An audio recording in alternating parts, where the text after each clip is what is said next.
오늘 주신 본문을 가지고 예복을 입으라 라는 내용으로 하나님 말씀 전하겠습니다. 우리는 어떤 옷을 입느냐에 따라서 행동이 달라지곤 합니다. 그 가장 대표적인 예가 바로 예비군 훈련 때 입는 군복일 겁니다. 잘 아실 겁니다. 예비군 훈련장 가보면 어떻습니까? 사회에서 멀쩡한 사장님도 계시고 부장급은 좀 아니고 대리급 멀쩡하게 일하시는 분들이 예비군 훈련장만 와서 군복만 입으면 아무데나 드러눕습니다. 남자들만 있기 때문에 아무데만 소변을 봅니다. 그리고 가르치는 조교들에게 고성을 마구마구 지릅니다. 분명 점잖은 한 사람 한 사람인데 군복만 입혀 놓으면 우리가 흔히 말하는 야비군이 됩니다. 그 반대 예도 있습니다. 예전에 고등학생 때 평소에 남자처럼 행동하는 그런 터프한 자매가 있었습니다. 늘 터프하고 말하는 그런 자매였는데 어느 날 이제 공주 원피스를 입고 왔어요. 제가 못 볼 걸 봤습니다. 그래서 그 친구에게, 저는 안 그랬는데 옆에 있던 친구가 그랬습니다. 어디 여자처럼 구냐고 뭐 이런 얘기를 하곤 했습니다. 옷이 사람의 행동을 바꾸어 놓고 사람의 인상을 바꾸어 놓고 상당히 많은 것을 바꾸어 놓습니다. 물론 제가 이렇게 정장을 입고 서 있지만 월요일 날 제가 반바지 입고 후줄근한 티를 입고 길거리를 거닐다가 인사를 하면 이렇게 쳐다봅니다. 누구지? 아, 접니다 라고 하면 보고 예, 옷이 많은 것을 바꾸어 놓습니다. 오늘 우리가 이렇게 행동을 바꾸어 놓는 옷, 특히 오늘 말씀에서도 예수님이 혼인잔치 비유를 통하여서 우리에게 입으라고 하는 옷, 혼인잔치에 초대받은 사람으로 예복을 입고 어떤 모습으로 살아가고 있는지 말씀을 통해 생각해보며 우리의 삶을 돌아보기를 원합니다. 오늘 우리가 읽은 이 본문은 예수님께서 천국에 대한 비유의 말씀으로 하신 혼인잔치 비유의 마지막 부분입니다. 이 본문을 더욱 잘 이해하기 위해서 우리가 읽지 않은 앞부분의 내용을 먼저 알 필요가 있습니다. 어떤 왕이 자기 아들을 위해서 혼인잔치를 마련하고 사람들을 초대합니다. 그런데 왕의 초대를 받은 사람들의 반응이 이렇습니다. 22장 앞부분을 보면요, 3절 이렇게 말씀합니다. 그 종들을 보내어 그 청한 사람들을 혼인잔치에 오라 하였더니 오기를 싫어하거늘. 이상하게 왕의 초대를 싫어합니다. 또 5절을 보면 자신의 생업이 바쁜지 밭으로 사업터로 그들을 돌아보지 않고 그냥 막 가버립니다. 그런데 6절을 보면 이렇게 말씀합니다. 그 남은 자들은 종들을 잡아 모욕하고 죽이니. 무슨 일이 있었는지는 모르겠지만, 무엇이 기분 나빴는지는 모르겠지만 죄 없는 종들을, 초대장을 가지고 다니는 종들을 마구 죽입니다. 어떻게 이런 일이 있을까 싶지만 예수님께서 말씀하신 비유들 중에서 이와 비슷한 말씀이 하나 더 있죠. 바로 마태복음 21장의 포도원 농부 비유입니다. 포도원 농부들은 주인에게 빌린 포도원을 경작하여서 얻은 소출의 일부를 주인에게 주고 나머지로 생활을 하면 됩니다. 그런데 농부들은 그 새조차도 아까웠는지 새를 받으러 온 종들을 때리고 죽입니다. 그래서 주인은 아들을 보내죠. 내가 나의 아들을 보내니까 이 아들을 보고 아마 더 잘 대우해 줄 거야 라는 기대를 가지고 보냅니다. 그런데 농부들이 이 아들이 오는 것을 보고 이 아들이 이 모든 소유를 넘겨받을 상속자니까 이 아들만 없으면 돼 라는 생각을 가지고 이 아들까지 처참하게 죽여버리죠. 여러분, 이 비유의 말씀을 예수님께서 하셨지만 사실 이것이 상식적으로 이해가 되지 않는 말씀이고 상식적으로 이해가 되지 않는 상황입니다. 간이 배 밖에 나오지 않고서야 어떻게 이렇게 할 수가 있겠습니까? 하지만 우리가 구약 성경을 계속해서 보게 되면 이스라엘의 역사가 바로 이런 역사임을 알게 됩니다. 하나님께서는 선지자들을 보내셨습니다. 그런데 그들의 말을 듣지 않죠. 때리고 모욕하고 죽입니다. 예수님 역시 이런 이스라엘의 모습을 그대로 계승하고 있는 당대의 종교 지도자들, 제사장들, 바리새인들, 사두개인들을 향하여서 이 말씀을 하고 계십니다. 그리고 그들도 역시 이 말이 자신에게 향하여 있다는 사실을 알고 있었습니다. 그리고 마지막으로 하나님의 아들 예수님을 보내었지만 결국 예수님도 죽이려고 하는 그런 현실에 대해서 콕 찝고 있는 것이죠. 오늘 22장 앞부분도 마치 그러한 모습을 보는 것 같습니다. 그래서 이렇게 자신의 종들을 잡아 모욕하고 죽인 사람들에게 왕은 군대를 보내어서 그 동네까지 진멸하고 다 불태워 없애버립니다. 이 말씀을 통하여서 예수님은 계속해서 하나님이 보내시는 자들을 멸시하고 죽이는 죄에 대한 심판이 있다고 말씀하십니다. 그리고 왕은 다시 명령합니다. 8절입니다. 이에 종들에게 이르되 혼인잔치는 준비되었으나 청한 사람들은 합당하지 아니하니 9절이죠. 내거리 길에 가서 사람을 만나는 대로 혼인잔치에 청하여 오라 한대. 종들은 이 왕의 명령을 따라서 길에 나갑니다. 그리고 어떤 사람인지 그 사람을 분별하지 아니하고 만나는 대로 닥치는 대로 악한 자나 선한 자나 다 초대를 합니다. 그래서 혼인잔치의 손님이 가득 차게 되었습니다. 이와 동일한 본문이 있는 누가복음 14장에서는요. 여기에서 이야기가 끝이 납니다. 그런데 오늘 이 본문은 조금 더 이어집니다. 그리고 그 속에 얼핏 이해가 되지 않는 부분을 만나게 됩니다. 우리가 읽은 11절, 12절입니다. 이렇게 기록하고 있습니다. 임금이 손님들을 보러 들어올세 거기서 예복을 입지 않은 한 사람을 보고 이르되 친구여 어찌하여 예복을 입지 않고 여기 들어왔느냐 하니 그가 아무 말도 못하거늘. 잔치가 시작될 때 손님들끼리 먹고 마시고 즐기고 있었습니다. 그러다가 시간이 지나고 흥이 어느 정도 올랐을 때 잔치를 마련한 주인이 잔치에 초대한 손님들을 살피러 나갔습니다. 그런데 인사하던 중에 왕은 예복을 입지 않은 사람 한 사람을 만나게 됩니다. 그래서 그에게 와서 왜 예복을 입지 않느냐고 물어봅니다. 그런데 이상하죠? 예복을 입지 않은 이 사람은 아무 대답도 하지 못합니다. 왕은 이어서 그 예복을 입지 않은 사람에게 13절처럼 명령합니다. 임금이 사환들에게 말하되 그 손발을 묶어 바깥 어두운 데에 내던지라. 거기서 슬피 울며 이를 갈게 되리라 하니라. 여러분 여기에 적혀 있는 여기에 기록되어 있는 말씀만 보면 좀 이상하지 않습니까? 분명 이 사람은 왕이 원래 계획한 혼인잔치에 초대된 사람이 아닙니다. 그는 그저 자기의 갈 길을 가고 있는데 얼떨결에 초대된 사람 중 한 사람입니다. 자신의 의도와는 상관없이 강권적으로 초청되었기에 거절하기 힘들어서 그 자리에 왔던 것이죠. 그래서 아마도 이 사람은 시간적인 여유가 없어서 곧바로 혼인잔치에 왔던 것으로 볼 수가 있습니다. 그리고 이 비유는 하나님이 택한 백성을 하나님의 구원의 자리로 초대하시는 이야기이죠. 그렇다면 구원받은 우리들 쪽에서 이 구원을 위해서 먼저 준비할 수 있는 자격이나 조건은 없는 겁니다. 이런 관점에서 보면 그 사람은 자기 예복을 미리 준비해 오지 않은 것이 어쩌면 당연한 사실인 것처럼 보입니다. 그런데 왜 임금은 이렇게 명령하고 있는 것일까요? 갑작스럽게 초청을 받고 갑작스럽게 옷을 준비하지 못하고 그냥 있는 그대로 왔을 뿐인데 왜 그것으로 책망하고 손발을 결박당하고 바깥 어두운 데 내어 쫓김을 당해야 하는 것일까요? 왜 이렇게 되었을까요? 고대에 유력한 사람들이 배설하는 잔치에는 그 잔치를 준비한 주인에 대한 예의로 알맞은 옷을 예복을 갖추어 입어야 합니다. 그것이 기본적인 예의였다고 합니다. 오늘 본문에서 잔치를 준비한 사람은 왕이죠. 그래서 왕이 베푼 잔치에 알맞은 예복을 입어야 합니다. 그래야만 그 잔치의 격을 떨어뜨리지 않게 되는 것입니다. 그런데 오늘 말씀처럼 갑작스럽게 잔치에 참석한 사람들은 어떻게 해야 할까요? 초청을 받기는 했는데 예복이 없기에 그 잔치에 들어갈 수 없는 것일까요? 아닙니다. 그들을 위해서 주인은 그들을 예복을 입을 수 있도록 미리 여러 가지 마련해 놓고 있기도 합니다. 그래서 갑작스럽게 왔다고 할지라도 거기에서 예복을 갖추고 혼인잔치에 참석하기만 하면 되는 것입니다.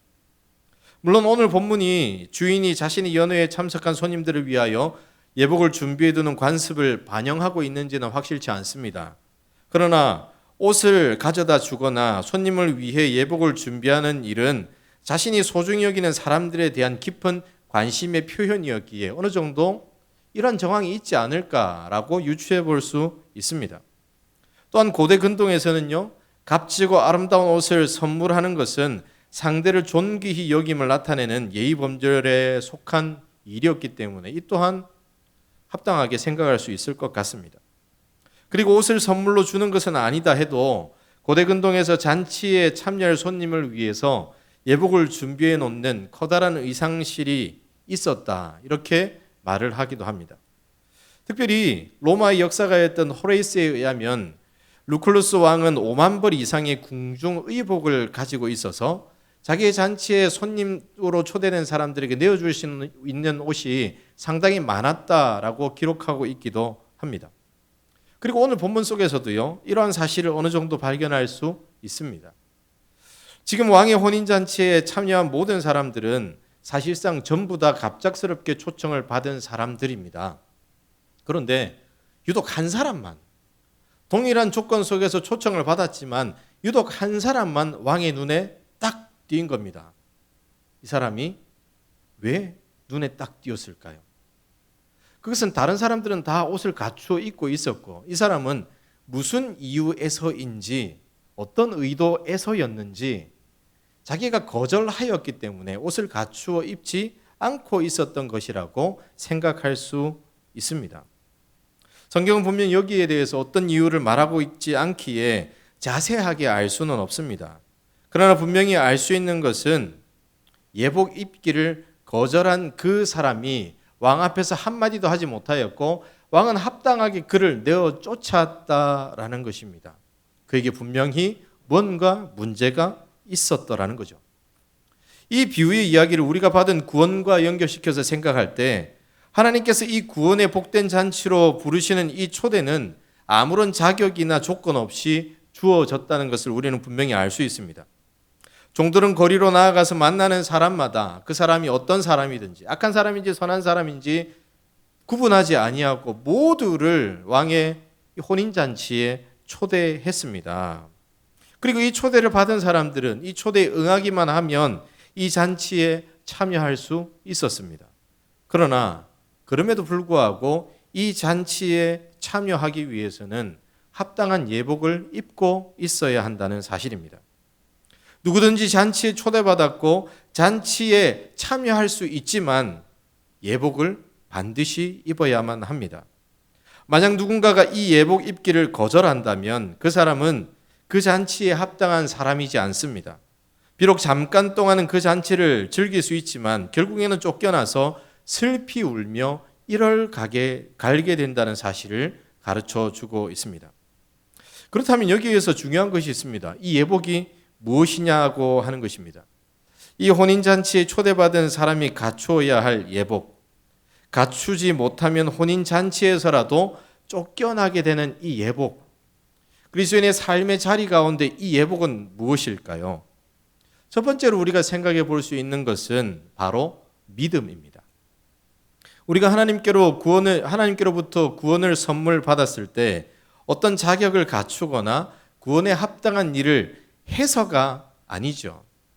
그 어떤 준비를 우리 스스로 갖춘다 할지라도 그것이 구원받을 수 있는 어떠한 자격 요건도 되지 않습니다. 하나님은 우리의 어떠한 삶의 모습 때문에 우리를 구원하신 것이 아니기 때문입니다. 그러나 오직 하나, 예수님을 구주로 믿는 믿음이 필요합니다. 오직 예수님 안에서 우리의 모든 죄가 용서받았고 놀라운 구원을 선물로 받았다고 하는 이 믿음이 우리에게 유일하게 필요합니다. 우리는 이신칭의라는 믿음으로 구원을 받고 믿음으로 이롭게 된다는 것을 인정하며 그 속에서 가장 중요한 것을 믿음으로 붙잡고 살아가는 사람들입니다.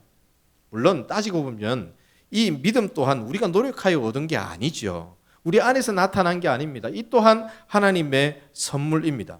그러나 하나님께서 주신 이 믿음 또한 우리는 어떻게 해요? 확실하게 붙잡아야 합니다. 이 믿음은 세상 끝날까지, 그리고 우리 삶이 끝나는 그때까지 계속해서 붙들고 살아가야 할 생명과도 같은 것입니다. 그렇기 때문에 이 믿음이야말로 구원의 잔치에 반드시 갖추어야 할 예복이라고 할 수 있습니다. 만약 우리가 이 믿음이라는 예복을 입지 않고 하나님 앞에 섰다면 잠깐은 함께 할 수 있습니다.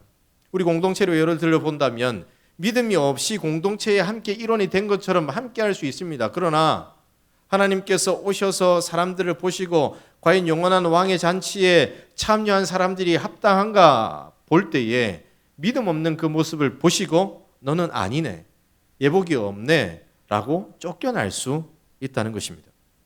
사랑하는 성도 여러분, 우리가 갖추어야 할 믿음의 예복을 입고 하나님이 초청하시는 하늘나라의 잔치에 참석하는 우리들이 되기를 주 예수님의 이름으로 축복합니다. 그리고 이 믿음과 함께 두 번째로는요, 우리가 생각할 수 있는 이 예복은 의롭고 경건한 삶입니다. 우리는 행위를 자격 조건으로 삼아서 구원받을 수는 없습니다. 하지만 예수님을 믿음으로 구원받은 사람들에게는 그 구원에 합당한 삶의 모습이 따라와야 합니다. 요한계시록 19장의 왕의 혼인잔치를 연상케 하는 천국잔치에 대해서 이렇게 말씀하시는 부분이 있습니다. 요한계시록 19장 6절부터 9절인데요. 이렇게 말씀하고 있습니다. 제가 읽어드립니다. 또 내가 들으니 허다한 무리의 음성과도 같고 많은 물소리와도 같고 큰 우레소리와도 같은 소리로 이르되 할렐루야, 주 우리 하나님 곧 전능하신 이가 통치하시도다. 우리가 즐거워하고 크게 기뻐하며 그에게 영광을 돌리세. 어린 양의 혼인 기약이 이르렀고 그의 아내가 자신을 준비하였으므로 그에게 빛나고 깨끗한 세마포 옷을 입도록 허락하셨으니 이 세마포 옷은 성도들의 옳은 행실이로다 하더라. 아멘이십니까? 그리고 이어서 9절 이렇게 말합니다. 천사가 내게 말하기를 기록하라. 어린 양의 혼인잔치에 청함을 받은 자들은 복이 있도다 하고 또 내게 말하되 이것은 하나님의 참되신 말씀이라 하기로. 여러분, 여기에서 성도들이 어린 양의 혼인잔치에 참여하였다 말씀하고 있습니다. 오늘 우리가 읽은 본문의 말씀대로 손님으로 참여했습니다. 요한계시록에서는 어린 양의 신부로 참여했습니다. 그런데 그 신부에게 빛나고 깨끗한 세마포 옷이 입혀져 있는데 그 옷이 무엇이라고 말하고 있습니까? 성도들의 옳은 행실이라 말씀하고 있습니다. 함께 고해봅시다. 성도들의 옳은 행실이라. 사실 우리가 가지고 있는 이 믿음, 우리를 구원에 합당하게 이르게 만드는 이 믿음은 사실 단편적으로만으로는 설명할 수 있는 것이 아닙니다. 혹시 학창 시절에 미술 시간에 석고상 하나 올려놓고 이렇게 뭐라 그러죠? 대생이라 그럽니까? 제가 잘 소묘라 그러는가요? 제가 미술에 대해서는 잘 몰라가지고요. 혹시 그러한 그림 그리는 걸 해보신 적이 있습니까? 어때요? 다들 그림이 다르죠? 같을 수가 없습니다. 석고상은 가운데 있고 각자 앉은 자리가 다 다르기 때문에 각자 그림이 다르게 나올 수밖에 없습니다. 만약 선생님의 채점 중에 똑같은 그림이 있다 그러면 둘 중 하나입니다. 복사했거나 뭐 다른 친구가 두 장 그려서 너 하나 해라고 했던가 뭐 그런 거겠죠. 믿음도 이와 같습니다. 여러 면들이 있고 그 면들을 종합적으로 살펴보아야 합니다. 이 믿음은 단편적으로 A는 B다라고 설명할 수가 없습니다. 어떻게 바라보느냐에 따라서 다양한 모습으로 설명될 수 있습니다. 믿음에는 분명한 내용이 있습니다. 무엇이죠? 창조주 하나님에 대하여, 그리고 하나님께서 만드신 만물, 그리고 그 가운데 하나님 형상으로 지어진 사람에 대해서, 그리고 이 사람이 죄를 짓고 타락하게 되고 절망 가운데 있었지만 예수 그리스도께서 오셔서 모든 죄를 짊어지고 죽으시고 부활하시고 그리고 우리를 구원케 하신 그 모든 일에 대해서 분명한 내용이 있습니다. 이렇게 우리가 분명히 붙들어야 할 믿음의 내용들, 이 진리의 내용은 하나입니다. 그런데 우리가 이 믿음은, 우리를 구원으로 인도하기에 합당한 믿음은 그 하나의 정보와 지식을 가지고 있느냐고 해서 되는 것이 아닙니다. 물론 그 모든 사실들을 알고 인정하고 붙들어야 하지만 믿음의 삶은 그것을 붙든 합당한 삶의 모습이 아름다운 모습으로 나타날 수밖에 없습니다. 믿음에 대해서, 믿음의 내용에 대해서 다 인정하고 고백하고 붙들었다 하지만 그 삶이 그 내용과 전혀 상관없이 살아가는 삶이 있을 수 있습니다. 그렇다면 그것은 점검해 보아야 합니다. 과연 내가 온전한 믿음을 붙들고 살아가고 있는가? 어떤 사람이 운전을 해서 길을 가는데 표지판 하나를 만났습니다. 추락주의. 이 길 끝에는 절벽이 있습니다. 돌아가십시오. 그렇다면 그 표지판을 보고 그 표지판의 내용을 믿었다면 우리는 돌아가죠. 그런데 표지판의 내용을 믿었다 하지만 계속 앞으로 나아간다? 정상적인 판단이라고는 할 수 없습니다. 마찬가지입니다. 믿음은 반드시 믿음을 가진 사람의 삶을 지배하게 되어 있습니다. 우리가 예수님을 구주로 믿었다면 그 믿음에 합당하게 예수님을 주님으로 모시고 그 명령에 순종하는 삶을 살아가게 되어 있습니다. 그래서 믿음을 또 다른 관점으로 살펴보면 성화의 관점으로 볼 수 있습니다. 계속해서 거룩해지고 계속해서 온전해지고 계속해서 선해지고 착해지는 겁니다. 어제와 다른 오늘이 있고 오늘과 다른 내일이 있는 겁니다. 그렇게 삶의 자리가 계속해서 변해가다가 끝날에 하나님을 만나는 겁니다. 따라서 칼빈은 이 본문을 주석하면서 이렇게 말을 합니다. 이 예복이 믿음이냐 행위냐 논쟁할 필요가 하나도 없다. 왜냐하면 믿음은 선행과 분리될 수 없고 선행은 오직 믿음으로부터 나오기 때문이다. 이렇게 말을 했습니다. 이렇게 볼 때 이 본문에 등장하는 이 예복은 믿음과 그 믿음에 합당한 경건한 삶으로 정의 내릴 수 있습니다. 분명 함께하는 잔치에 초대된 사람들 같았지만 합당한 예복이 없었습니다. 믿음에 대한 온전한 삶이 없었다라는 겁니다. 사랑하는 성도 여러분, 그렇다면 우리는 어떻습니까? 우리는 이 믿음에 합당한 삶을 살아내고 있습니까? 혹시 믿음은 있다고 말하지만 그런 것 같아라고 느낌은 있지만 이 믿음에 따른 온전한 삶의 모습은 어디에도 없는 그런 현실을 살아가고 있지는 않습니까? 바라기는 믿음에 합당한 삶으로 온전한 믿음을 증명하며 그 위에 서는 하나님의 백성들 되시기를 예수님의 이름으로 축복합니다. 그런데 여러분, 이 정도만으로는 이 예복에 대한 설명을 다 했다 말할 수가 없습니다. 왜냐하면 앞에서도 말씀드렸지만 이 예복은 이 잔치에 참여하는 사람들이 직접 준비한 예복은 아니기 때문입니다.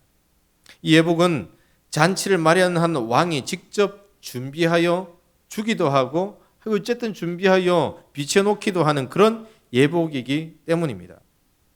이 예복이 무엇인지 분명히 알기 위해서는 이 예복을 준비한 분이 왕이시고 하나님이시라는 사실을 분명히 할 필요가 있습니다. 그렇다면 하나님께서 우리를 구원하시기 위해서 우리를 이 구원의 잔치에 초대하시기 위해서 자격 없는 우리들을 이 잔치에 들여보내시기 위해서 준비한 예복, 그 예복은 무엇일까요? 세 번째로 그 예복은요, 믿음 그리고 경건한 삶 이전에 그 예복은 바로 예수 그리스도 그 자신입니다. 우리가 살펴보았던 믿음 그리고 이 믿음에 합당한 삶의 모습들 너무 중요하죠.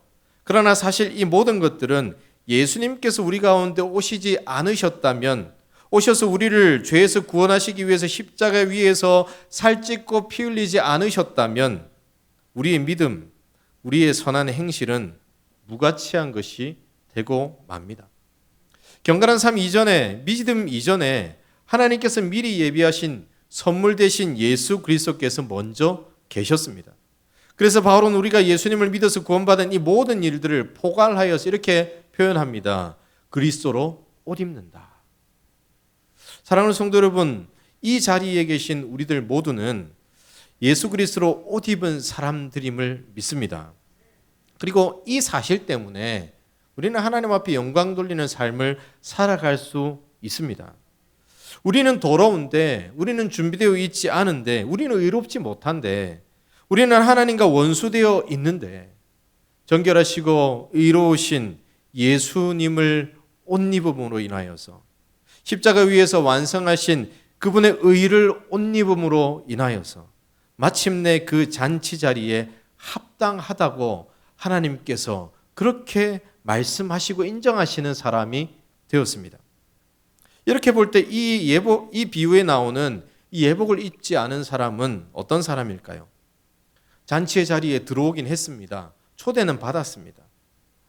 우리 공동체로 이야기하면 교회 안에는 들어왔습니다. 그러면서 옆에 앉은 사람들과 동일한 모습으로 준비된 음식과 포도주를 먹고 마시고 즐깁니다.